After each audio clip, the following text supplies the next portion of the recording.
ఇల్లుని చూస్తాం మేము అట్లా చూడండి ఫుల్ న్యాచురల్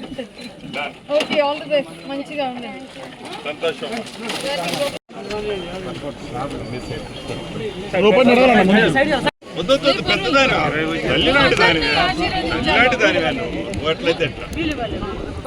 బిల్లు వస్తుంది ఎవరమ్మా పేమెంట్ అయింది రాలేదంటే మొన్న సోమవారం వచ్చిందే మొన్న మండే కవర్ కాలేదు మిస్యూజ్ కాకుండా ఎంత అవసరం అంటే అంత మిస్యూజ్ కానీ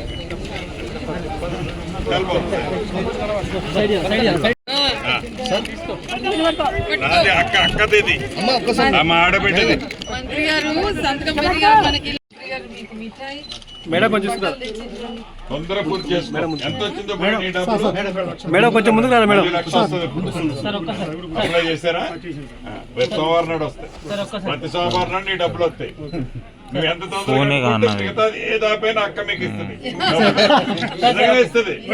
ధైర్యం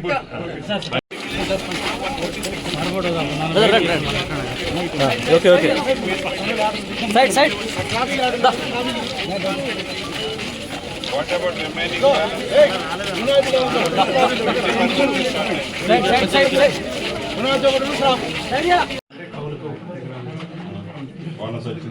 అంటే వేరే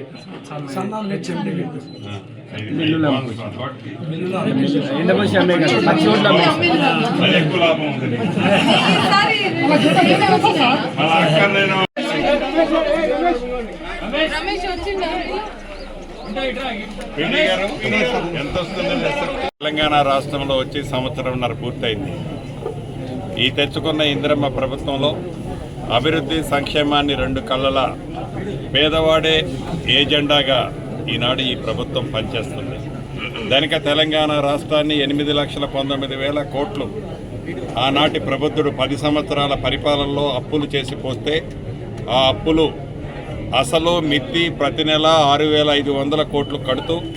రాష్ట్ర సంక్షేమాన్ని అభివృద్ధిని రెండు కళ్ళల జోడెడ్డల గౌరవ ముఖ్యమంత్రి రేవంత్ రెడ్డి గారి నాయకత్వంలోని ఈ ప్రభుత్వము కేబినెట్ మంత్రులము శాసనసభ్యులు అందరం కలిసి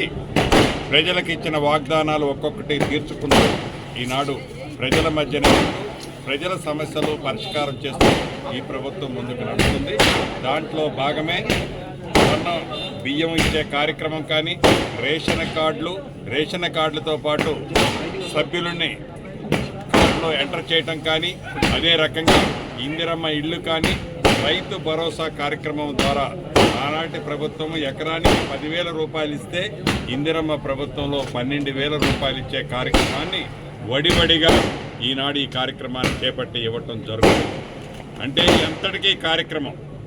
పేదోడి కష్టాలు పూర్తిగా ఆనాడు విస్మరించి కమిషన్లు ఏ కార్యక్రమంలో ఏ ప్రాజెక్టులో ఏది చేస్తే కమిషన్లు వస్తాయో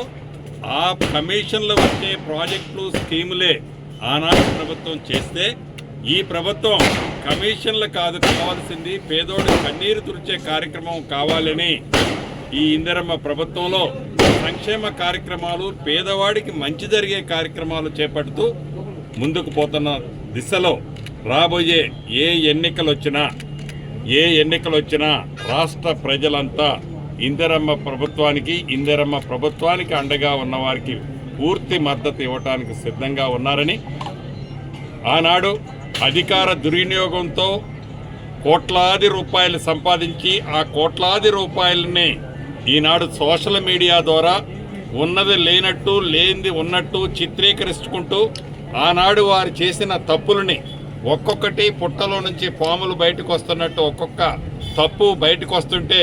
దాన్ని ప్రజలు గ్రహిస్తున్న ఈ తరుణంలో